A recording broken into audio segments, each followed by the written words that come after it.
আসসালামু আলাইকুম। তো আপু ভাইয়েরা কিছু বাঁধাকপি আমি ভাজি করে নিচ্ছি ফ্রাই প্যানে পেঁয়াজ কুচি দিয়ে, কিছু কাঁচামরিচ কুচি দিয়ে দিলাম, স্বাদ মতো লবণ দিয়ে দিলাম, আর কিছু রসুন বাটা, হলুদ 1 চামচ, জিরার গুঁড়ি 1 চামচ, আর একটা ম্যাগি মশলা, আর আলু আমি সেদ্ধ করে ম্যাশ করে রেখেছিলাম সেই আলুটা বাঁধাকপির মধ্যে দিয়ে দিচ্ছি।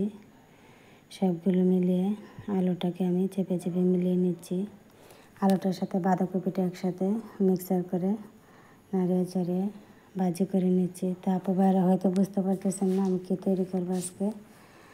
আলু আর বাঁধাকপি ভাজি করে এই ভাজিটা দিয়ে আমি আটা দিয়ে রোল তৈরি করব ছেলে মেয়ের জন্য, সেজন্য আমি ভাজিটা করে নিয়েছি। তো দেখুন ভাজিটা হয়ে গেছে। এখন রোলের জন্য কিছুটা আটা মতে নিচ্ছি। তা আটাটা আমার মাখা হয়ে গেছে। এখন ছোটো ছোটো করে ডো করে আমি বেলে নিচ্ছি রুটিগুলো তৈরি করে। রুটির মধ্যে অল্প অল্প ভাজি দিয়ে আমি রোল তৈরি করে নেব। তো দেখুন তো হয়ে গেছে রুটিটা। তো দেখুন রুটিটা আমি বলে নিয়েছি। তো হয়ে গেছে একটা রোল। তো একইভাবে আমি সবগুলো রোল তৈরি করে কড়াইতে ভাজি করে নিয়েছি।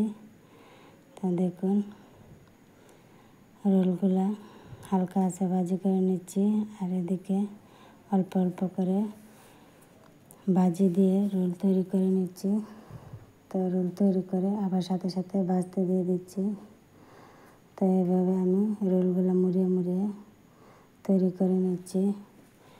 তো বাজারে হোটেলে অনেক সময় নুডলস দিয়ে রোল তৈরি করে, চিকেন দিয়ে তৈরি করে। তা আমি আজকে হঠাৎ করে ইফতারের জন্য বাঁধাকপি আর আলু দিয়ে ভাজি করে আমি রোল তৈরি করে নিচ্ছি।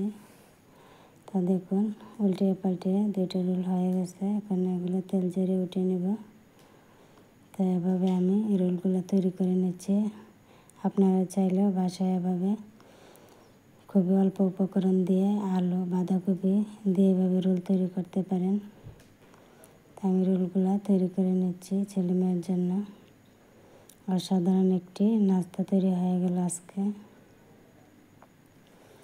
তা দেখুন আপু ভাইরা আপনারাও খুব অল্প সময়ে এই নাস্তাটা তৈরি করতে পারেন।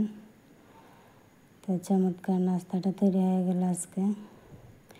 আর আমি এক এক করে সবগুলো রোল তৈরি করে করে ভেজে নিচ্ছি। সবগুলো রোল আমার রেডি হয়ে গেছে। তো আজকে ইফতারের জন্য রোল রেডি হয়ে গেল আজকের নাস্তা। তো আমার রোলগুলো কেমন হয়েছে আপু ভাইরা অবশ্যই কমেন্টে জানাবেন। আর নিত্য নতুন রান্না পেতে বেল বাটনটি অন করে রাখবেন। সবাই ভালো থাকবেন। আর ইউটিউব চ্যানেল থেকে দেখে থাকলে নিত্যদিনের রান্নাবান্না চ্যানেলটি সাবস্ক্রাইব করে রাখবেন। সবাই ভালো থাকবেন। আল্লাহ হাফেজ।